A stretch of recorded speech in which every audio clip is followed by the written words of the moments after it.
Shalom Sanctuary, ketemu lagi di tahun 2021 dan hari ini kita akan belajar tentang semangat perubahan yang aku bikin subtema kecilnya adalah Getting Closer to You.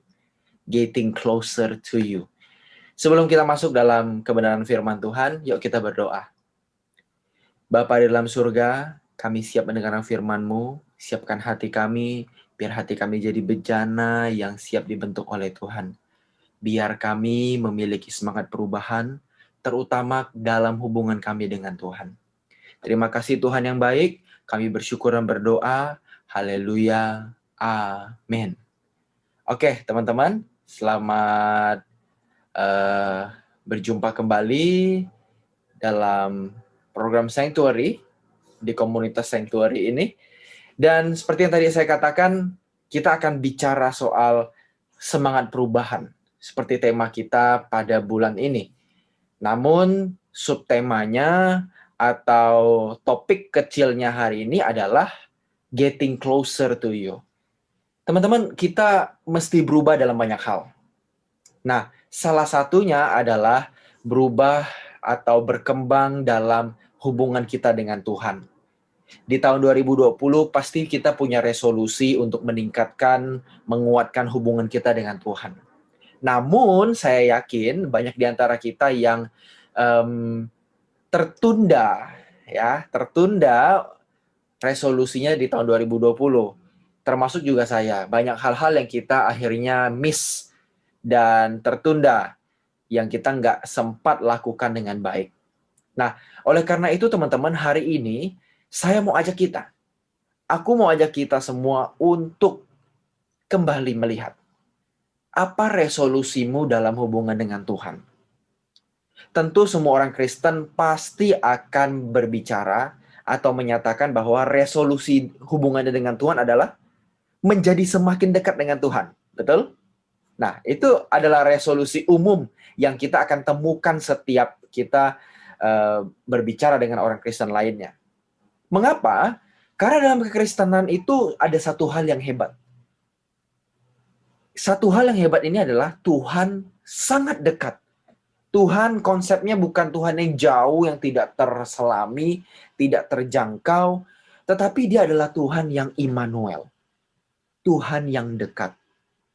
Nah, sehingga teman-teman, satu hal yang paling penting untuk kita ubah di tahun ini, yang kita kejar di tahun ini adalah bagaimana kita bisa lebih dekat, kita bisa lebih melekat dengan kehadiran Tuhan ini.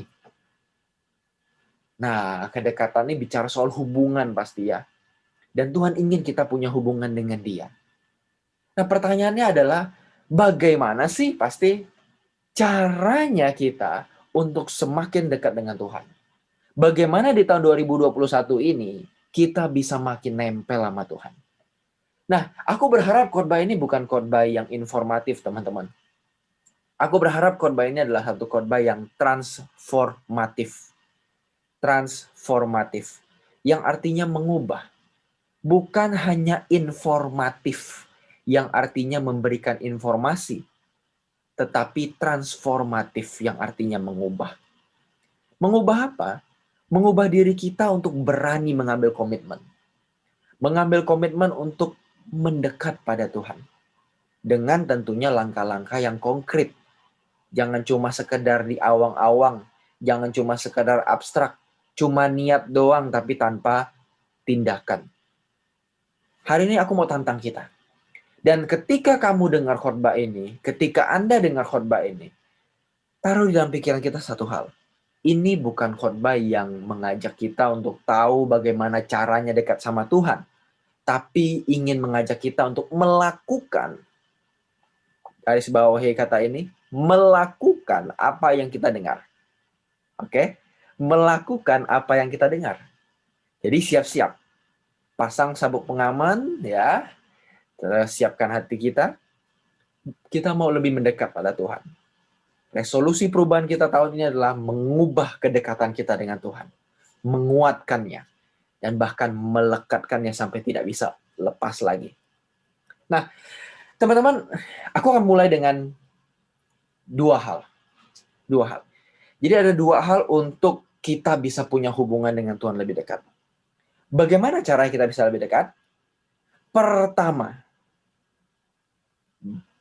kedekatan dengan Tuhan hanya bisa terjadi dengan pengenalan akan Dia. Makin kamu kenal dengan Tuhan, makin kamu akan dekat dan kuat dengan Dia. Orang ada yang ngomong begini, tak kenal maka tak sayang. Nah, kalau sama Tuhan, tak kenal maka tak dekat. Orang kalau misalnya dia tidak punya pengenalan akan Tuhan, tidak bisa mendekat pada Tuhan. Sekuat apapun keinginan hati untuk dekat, ketika doa mau bilang ke Tuhan, Tuhan aku mau dekat padamu.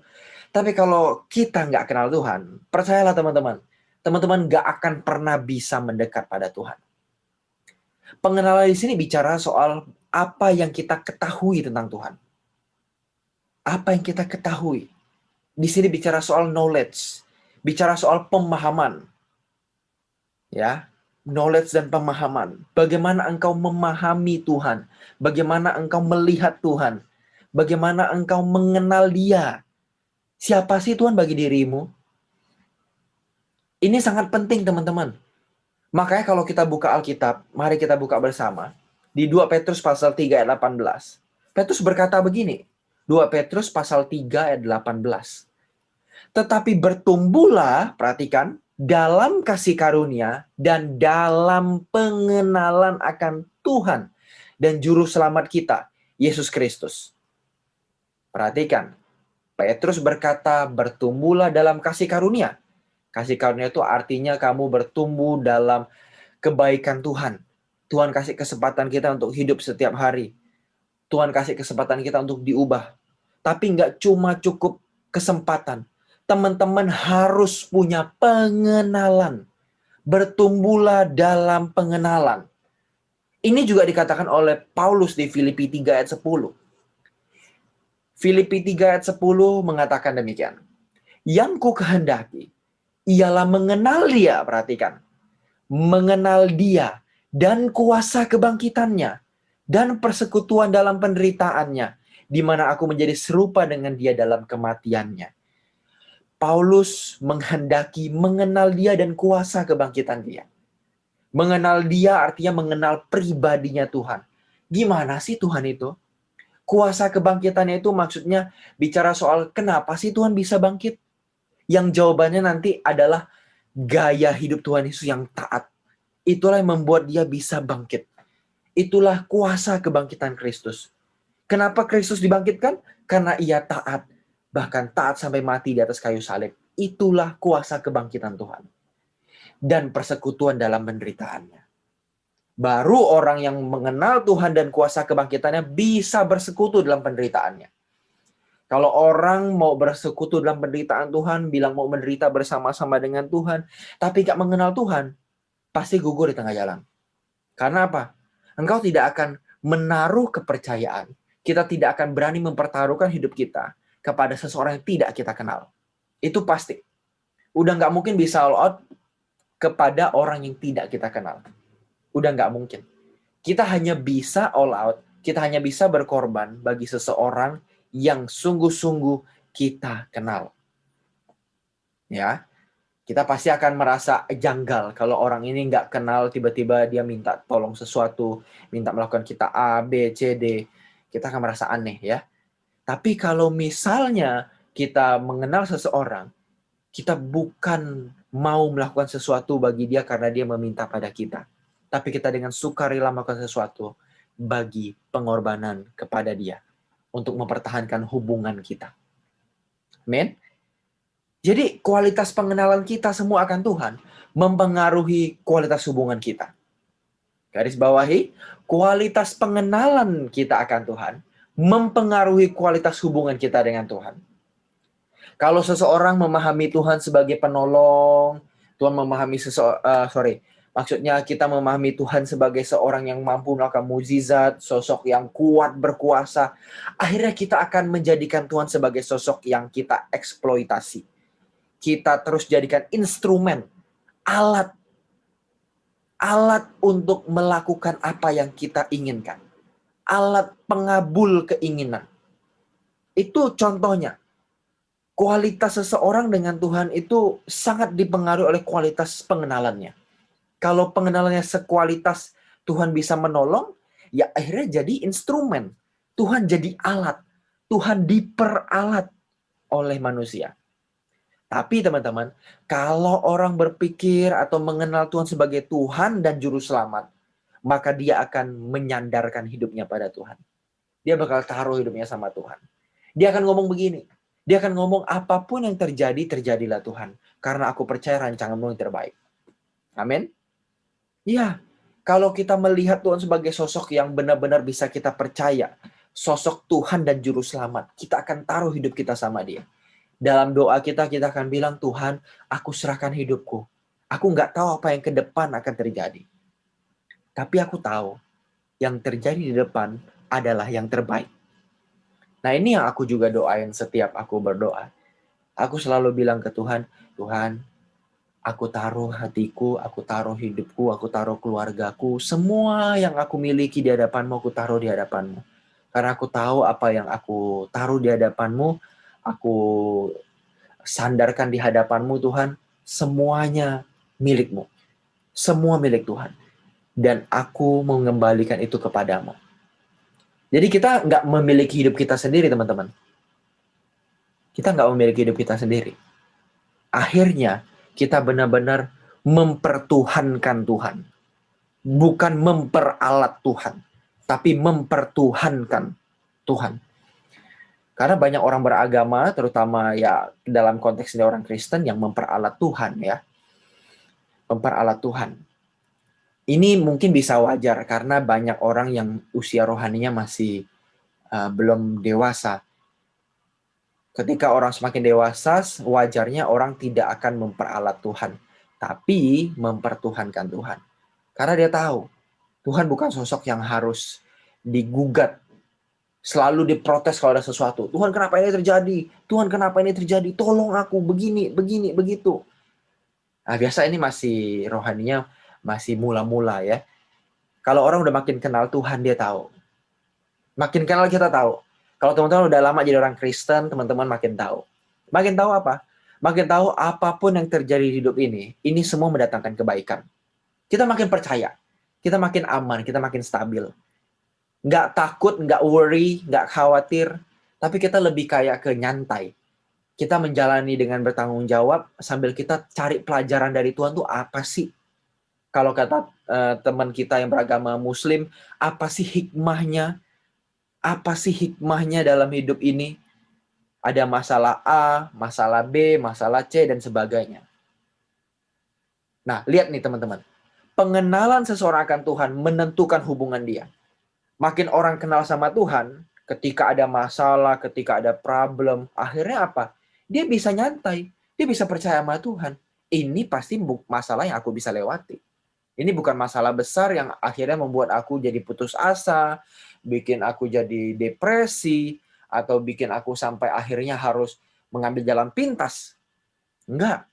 Aku tahu ini adalah perjalananku dengan Tuhan. Jadi ingat, kualitas pengenalan mempengaruhi kualitas hubungan. Kenapa sih kadang-kadang kita susah mencintai Tuhan? Kenapa sih kita ngerasa kadang-kadang rohani kita stuck? Jangan-jangan ini jawabannya teman-teman. Perhatikan ini. Jangan-jangan karena kita nggak bertumbuh dalam pengenalan akan Tuhan. Kita mulai berhenti belajar firman. Ingat teman-teman, pengenalan akan Tuhan itu tidak pernah absolut dan final. Pengenalan akan Tuhan tidak pernah absolut dan final. Absolut artinya mutlak. Artinya udah yang paling benar ini nih. Enggak. Pertumbuhan akan pengenalan kita akan Tuhan itu sangat terus berjalan. Terus sangat berjalan, sangat bertumbuh. Sangat akan progresif gitu ya. Enggak absolut. Enggak ada yang namanya ketika kita hari ini, aku taunya ini udah pasti benar. Enggak ada lagi yang lebih benar. Enggak. Pengenalan kita akan Tuhan itu harus di-upgrade. Jangan terikat doktrin apapun. Oh, yang benar doktrin A, doktrin B, doktrin C. Jangan. Kita belajar kebenaran firman. Selalu ada pembukaan yang baru setiap hari dalam Tuhan. Pengenalan akan Tuhan tidak pernah sifatnya absolut.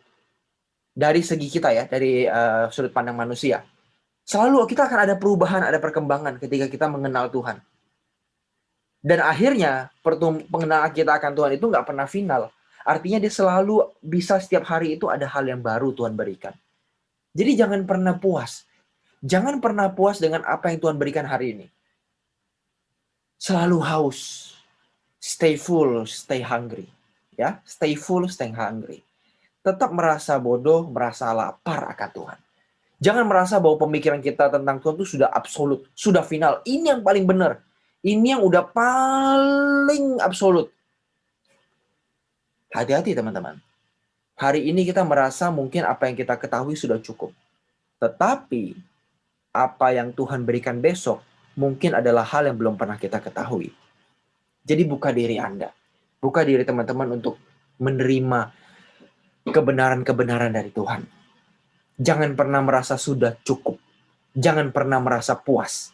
Itulah yang dimaksud bahwa pengenalan kita akan Tuhan tidak pernah absolut. Artinya kita jangan pernah puas. Jangan pernah merasa ini sudah final. Tidak, selalu ada perkembangan setiap hari. Dan buka diri Anda. Makanya teman-teman, untuk poin pengenalan akan Tuhan ini, teman-teman mesti gimana? Nggak ada jalan lain. Teman-teman mesti belajar firman, belajar Alkitab. Belajar bagaimana caranya baca Alkitab dengan benar.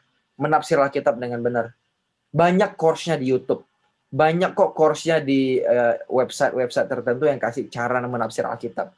Banyak banget. Banyak banget. Bible course, ketik aja coba. Bible course, apapun itu. Termasuk Ekumene Bible course juga ya. Mengajarkan kita bagaimana menafsir dan sebagainya. Itu bisa jadi referensi kita. Teman-teman jangan disuapin terus. Oke, kita baca buku hari ini. Kita baca renungan, kita dengar khotbah pendeta. Tapi jangan lupa teman-teman. Teman-teman mesti punya pergumulan pribadi dengan Alkitab. Teman-teman harus punya pergumulan pribadi dengan Alkitab. Kenapa? Karena setiap orang itu bisa Tuhan pimpin secara khusus ketika belajar firman. Bisa dapat sesuatu yang beda. Teman-teman buktikan itu. Belajar firman sendiri sangat beda dengan teman-teman mendengar khotbah orang, membaca buku, dan sebagainya. Teman-teman bisa mendapat sesuatu yang khusus dari Tuhan ketika teman-teman menyediakan waktu untuk belajar Alkitab. Percaya. Dan disitulah teman-teman akan, dalam tanda kutip, punya pengalaman dengan Tuhan. Ya, punya special experience. Special experience. Bagaimana teman-teman bersekutu dengan firman Tuhan. Ada yang beda pasti. Percaya deh. Dibanding disuapin sama orang, lebih enak tuh makan sendiri. Apalagi kalau teman-teman makan nasi padang ya. Waduh, nasi padang itu teman-teman kalau pakai sendok itu nggak enak. Apalagi disuapin orang. Nasi padang itu mesti pakai tangan makannya, ya nggak? Nasi padang itu pakai tangan makannya, ya nggak? Makin jorok tangannya, makin enak. Ya nggak? Waduh, itu fakta loh. Nah, memang nggak sama kayak begitulah. Aku nggak berniat untuk menyamakan pengenalan akan Tuhan, belajar Alkitab itu kayak makan nasi padang pakai tangan gitu ya. Pasti beda. Tapi ini aku harap memberikan gambaran bagi teman-teman. Bahwa ada perbedaan ketika teman-teman belajar firman pribadi sama mendengarkan orang atau baca buku. Pasti ada yang beda. Teman-teman buktikan itu makanya. Buktikan itu. Buktikan bahwa Roh Kudus bisa memimpin teman-teman untuk belajar Alkitab. Tentunya teman-teman juga harus belajar bagaimana cara menafsir Alkitab. Jangan menggunakan Roh Kudus terus artinya mistik. Waduh, Tuhan pimpin aku ya, aku baca sembarangan ya. Terus kita buka random. Wah, kita dapat apa hari ini? Wah, kalimatnya kamu akan memperoleh kekayaan bangsa-bangsa. Wah, aku akan kaya, ye. Ya nggak begitu juga ya. Nggak begitu juga. Milikilah pengalaman khusus dengan Tuhan dalam belajar kebenaran. Ya, itulah poin pengenalan akan Tuhan. Dan yang kedua, yang terakhir, bagaimana kita bisa punya hubungan dengan Dia? Bagaimana kita bisa mengubah hubungan kita dengan Tuhan menjadi lebih baik? Caranya adalah yang kedua, tadi sudah saya singgung sebenarnya. Teman-teman boleh memiliki pengenalan. Tak punya pengetahuan tentang Tuhan itu harus mesti, itu start awalnya, itu kick off. Itu kick off. Tapi teman-teman harus melanjutkannya dengan pengalaman. Punya pengalaman sama Tuhan. Punya pengalaman berjalan bersama Tuhan. Kita baca dulu Kejadian 5 ayat 24. Kejadian pasal 5 ayat 24. Dan Henokh bergaul dengan Allah. Lalu ia tidak ada lagi sebab ia telah diangkat oleh Allah. Perhatikan teman-teman, Henokh hidup bergaul dengan Allah. Hidup bergaul di situ bahasa aslinya menggunakan halak. Ya, kata dasarnya halak, yaitu berjalan dekat. Berjalan. Halak itu berjalan, ya. Berjalan dekat. Berjalan berdampingan dengan Tuhan. Maka dia terangkat. Berjalan berdampingan dengan Tuhan sehingga dia terangkat. Teman-teman, kadang-kadang menjadi orang Kristen itu menjadi takdir kita ya. Jadi orang Kristen itu sesuatu yang terberi atau given. Karena orang tua kita, karena kita dari kecil udah Kristen. Jadi menjadi orang beragama Kristen itu udah terberi, udah given. Tapi teman-teman, mengalami Tuhan itu pilihan. Menjadi orang Kristen itu takdir, ya. Kadang-kadang bisa jadi takdir. Nggak semua, ya nggak semua. Tapi sebagian besar dari kita menjadi Kristen karena takdir. Katakan karena kamu dari kecil sudah ada di keluarga Kristen. Tetapi ingat, mengalami Tuhan itu pilihan. Henokh terlahir di dunia, di keturunan Adam. Itu takdir. Dia bisa kenal Tuhan, dia bisa punya hubungan dengan Tuhan, dia bisa punya pengenalan akan Tuhan dari nenek moyangnya. Tapi, perhatikan. Pilihan dia untuk berhidup bergaul dengan Allah itu pilihan. Kenapa? Karena angkatan yang sama dengan dia nggak dikatakan hidup bergaul dengan Tuhan. Itu berarti dia memilih secara khusus untuk punya special relationship dengan Tuhan. Nah, ingat baik-baik. Ini kata kuncinya di poin yang kedua ini. Menjadi orang Kristen itu kadang-kadang takdir. Tetapi mengalami Tuhan itu pilihan. Nah, teman-teman harus buka hati, buka pikiran, buka waktu, buka kesempatan untuk bisa mengalami Tuhan. Karena mengalami Tuhan itu diiringi usaha dan kekudusan. Matius 5 ayat 8 berkata, tanpa kekudusan tidak ada seorang pun bisa melihat Allah. Berbahagialah mereka yang suci hatinya karena mereka akan melihat Allah. Henokh selama hidupnya berusaha menjaga kekudusan, menjaga hidupnya.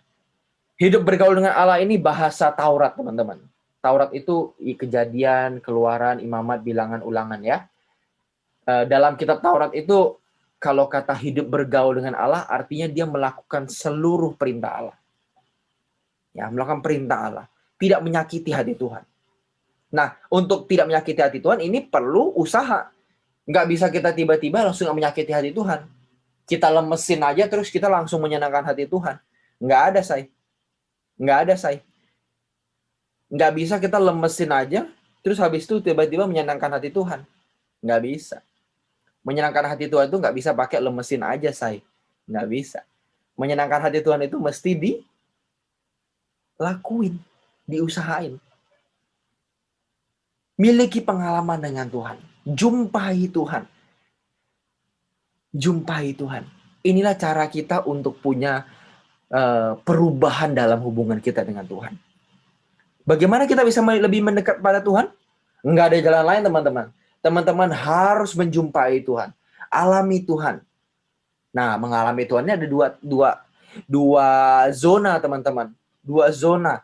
Yang sebenarnya dua ini nggak bisa dipisahin. Dua zona pengalaman dengan Tuhan ini nggak bisa dipisahin. Yang satu mempengaruhi yang kedua mempengaruhi yang pertama. Apa itu? Tuhan bisa dijumpai dan dialami. Baik itu secara pribadi yang pertama. Yang kedua itu secara sosial. Perjumpaan dengan Tuhan secara pribadi dan secara sosial. Apa sih maksudnya? Perjumpaan dengan Tuhan secara pribadi artinya ketika Tuhan teman-teman jumpai dalam hati teman-teman. Dalam pergumulan pribadi teman-teman. Dalam meditasi pribadi. Dalam pemikiran pribadi, pembelajaran Alkitab pribadi, doa pribadi.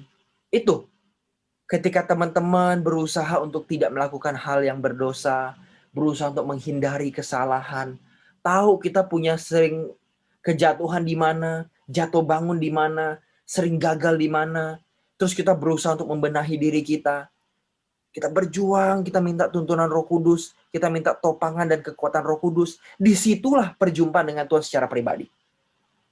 Itu perjumpaan secara Tuhan pribadi.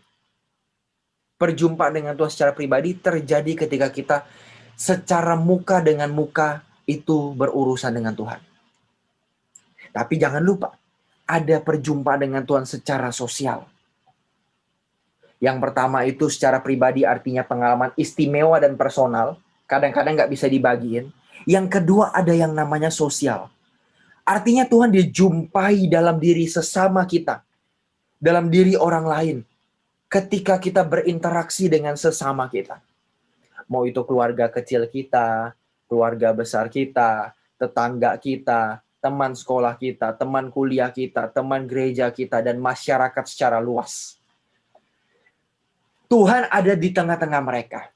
Bahkan kalau saya mau katakan, mereka adalah Kristus-Kristus kecil. Yesus-Yesus kecil yang kita layani. Yang harus kita layani. Karena apa? Dalam Matius 25 ayat 31 sampai 46, Tuhan menceritakan satu hal. Bahwa ada orang yang golongan masuk surga dan golongan orang yang dibuang ke neraka. Dan menariknya teman-teman, ukuran penghakiman dari dua kelompok ini adalah apakah mereka mengasihi sesama mereka yang terpinggirkan? Apakah mereka mengasihi sesama mereka yang ada di sekitar mereka? Terutama mereka yang terpinggirkan, mereka yang miskin, mereka yang menyandang disabilitas, atau kalau bahasa di masyarakat yang sebenarnya kurang tepat, memiliki cacat tubuh yang sebenarnya lebih pantas kita sebut disabilitas. Atau mereka kaum minoritas yang tidak punya suara di tengah-tengah masyarakat. Kayak misalnya teman-teman kita yang mungkin transgender, ya, mereka nggak punya suara, mereka dijauhi, mereka dilabel, di stigma. Ketika kita berjumpa dengan mereka, Tuhan katakan, ketika aku lapar kau beri aku makan. Ketika aku haus kau beri aku minum. Ketika aku masuk dalam penjara, kau mengunjungi aku. Kalau zaman sekarang ditambah. Ketika aku dibully, kamu membela aku. Kalau aku dilabel orang, aku distereotip orang, engkau membela aku. Engkau tidak menggunakan label yang sama. Engkau bahkan melawan label atau stereotip itu. Engkau memperjuangkan hal itu. Supaya aku bisa dilihat sama dengan yang lain. Bisa setara dengan yang lain. Nah, itu adalah tindakan kasih kita kepada Tuhan. Padahal itu kita lakukan dengan orang lain kan? Tapi kok bisa untuk Tuhan? Nah, memang begitu teman-teman. Pengalaman dengan Tuhan itu tidak hanya pengalaman yang personal, yang artinya kita pribadi dengan Tuhan saja yang nggak bisa kita bagikan. Tapi pengalaman dengan Tuhan itu kita temukan ketika kita berinteraksi dengan orang lain. Terutama berinteraksi dengan orang-orang yang terpinggirkan. Orang-orang yang tertindas, orang-orang yang dibully, dilabel, distereotip, atau apapun itu yang bikin keadaan dia tidak menguntungkan. Entah kaum minoritas karena suku, karena ras, karena bahasa, dan sebagainya. Yang nggak punya teman di kampus, nggak punya teman di kerjaan, yang nggak diperhatiin, entah karena dia nggak menarik atau apapun itu, merekalah orang-orang yang di dalamnya kita bisa menemui Tuhan. Kita bisa menemui dan mengalami Tuhan. Kok bisa? Ya memang begitu. Di dalam sesamalah kita bisa menemui Tuhan. Ini bicara soal perjumpaan sosial dengan Tuhan. Jadi bukan hanya perjumpaan pribadi teman-teman. Ada sisi lain di mana kita menjumpai Tuhan di kehidupan kita bermasyarakat. Dan ketika kita menemui Tuhan di kehidupan bermasyarakat kita itu, teman-teman akan menemukan bahwa teman-teman nanti punya hati Kristus. Teman-teman bisa mempraktikkan hati Kristus. Oke, orang berdoa, orang mencari Tuhan secara pribadi. Dia punya hati Tuhan, dia punya belas kasihan Tuhan. Tapi kapan belas kasihan itu nampak? Bagaimana belas kasihan itu nampak kalau nggak ketemu orang lain? Betul? Oleh karena itu, nggak bisa terpisahkan. Teman-teman dapat impartasi hati dari Tuhan ketika doa pribadi, tapi teman-teman harus ketemu orang lain untuk mengimpartasikan hati itu. Teman-teman butuh orang lain. Maka Tuhan akan kirimkan Lazarus, orang-orang terpinggirkan, orang-orang yang butuh minum, butuh pembelaan, butuh keadilan, butuh perhatian. ke tengah-tengah diri Anda, ke tengah-tengah lingkungan kita semua. Kenapa? Karena disitulah Tuhan mau mengalami kita juga. Tuhan mau menjumpai kita. Dan kita pun diingini Tuhan untuk mengalami dan menjumpai Dia di situ. Jadi jangan-jangan Yesus tidak di gereja. Tuhan Yesus gak di gereja. Tapi Tuhan Yesus di kolong jembatan, di panti-panti asuhan, di rumah-rumah anak yatim dan sebagainya. Jangan-jangan Tuhan di situ. Jangan-jangan Tuhan di sebelah meja kerja kita. Di tempat di mana ada teman kita yang gak punya perhatian. Yang selalu dibully, direndahin sama orang lain. Jangan-jangan Tuhan duduk di situ selama ini. Tapi kita nggak ngeh. Nah, oleh karena itu teman-teman, yuk, miliki perjumpaan dengan Tuhan secara pribadi dan sosial. Tuhan harus dicari dalam dua hal ini, tidak bisa dipisahkan. Orang yang mencari Tuhan dalam pribadi, butuh nanti kehidupan di masyarakat untuk mempraktikkan apa yang dia dapat dari Tuhan. Dan ketika orang sudah di masyarakat, banyak ketemu Tuhan, ya, banyak mengalami Tuhan melalui orang-orang sekitarnya, ya, dia juga harus kembali punya perjumpaan pribadi dengan Tuhan. Kenapa? Untuk recharge, untuk mengecas ulang apa yang Tuhan mau, supaya jangan sampai kita menyimpang, misorientasi, ya, disorientasi, jangan sampai. Tapi supaya kita tetap lurus. Karena takutnya kalau udah lama terus, ya, melayani orang, melayani, tapi kalau nggak ketemu Tuhan takutnya nyimpang, punya agenda pribadi. Nah, kadang-kadang perjumpaan pribadi dengan Tuhan itu berguna untuk mengevaluasi diri kita. Apakah yang kulakukan memang untuk diriku atau memang untuk Tuhan?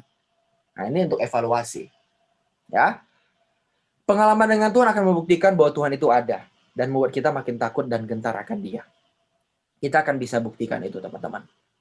Orang yang beragama Kristen bisa hidup tanpa mengalami Tuhan. Bisa. Tapi orang Kristen sejati tidak mungkin tidak berjuang mengalami Tuhan. Orang beragama Kristen bisa hidup tanpa mengalami Tuhan. Karena cuma KTP-nya doang yang ketulisan Tuhan. Tapi hidupnya nggak ketulisan Tuhan. Nggak tertulis Tuhan di hati dia. Tapi orang Kristen sejati nggak mungkin nggak mengalami Tuhan. Pada akhirnya teman-teman, aku menantang kita. Jangan sampai kita miskin pengenalan akan Tuhan dan miskin pengalaman akan Tuhan. Miliki pengenalan dan pengalaman. Pengenalan itu dari kita belajar firman Tuhan. Kalau pengalaman itu dari kita berjumpa dengan Tuhan secara pribadi dan secara sosial. Jangan hanya berjumpa dengan Tuhan di sosial atau di pribadi saja. Miliki dua-duanya. Jangan hanya mengalami Tuhan tapi tidak mengenal Tuhan. Nanti bisa mistik jatuhnya. Atau nanti bisa aneh pengalaman kita. Miliki pengenalan tapi juga ada pengenalan. Miliki pengalaman sekaligus pengenalan. Dan juga miliki pengenalan ditambah dengan pengalaman. Dua-duanya harus bersamaan. Tidak boleh dipisahkan. Ya, saya tantang kita untuk memiliki semuanya. Mau berubah di tahun 2021 ini? Mau punya hubungan yang lebih dekat dengan Tuhan? Yuk, kita ambil itu. Let's grab it. Ambil itu. Let's grab it. Ambil momen ini. Ambil momen ini ketika kita mendengar video ini untuk benar-benar mempergumulkan bagaimana hubungan kita dengan Tuhan. Bagi kamu yang udah jauh dengan Tuhan, nggak usah khawatir. Nggak usah sedih. Jangan merasa nggak layak, merasa najis. Tuhan adalah Tuhan yang selalu membuka tangannya selama kita hidup. Selama kita masih punya nafas, selalu ada kesempatan. Jadi, jangan ragu-ragu untuk datang ke Tuhan. Karena justru orang berdosalah yang dicari oleh Tuhan. Amin. Mari kita berubah, mari kita semangat mencari Tuhan. Mari kita berdoa. Tuhan, terima kasih untuk hari ini. Kami siap untuk lebih dekat padamu. Tolong kami Tuhan untuk bergumul lebih dekat padamu melalui pengenalan kami dan pengalaman kami akan Engkau. Biarlah kami menjadi orang yang selalu melekat di hatimu. Terima kasih Bapa yang baik. Kami bersyukur dan berdoa. Haleluya. Amin. Sampai jumpa. Tuhan memberkati.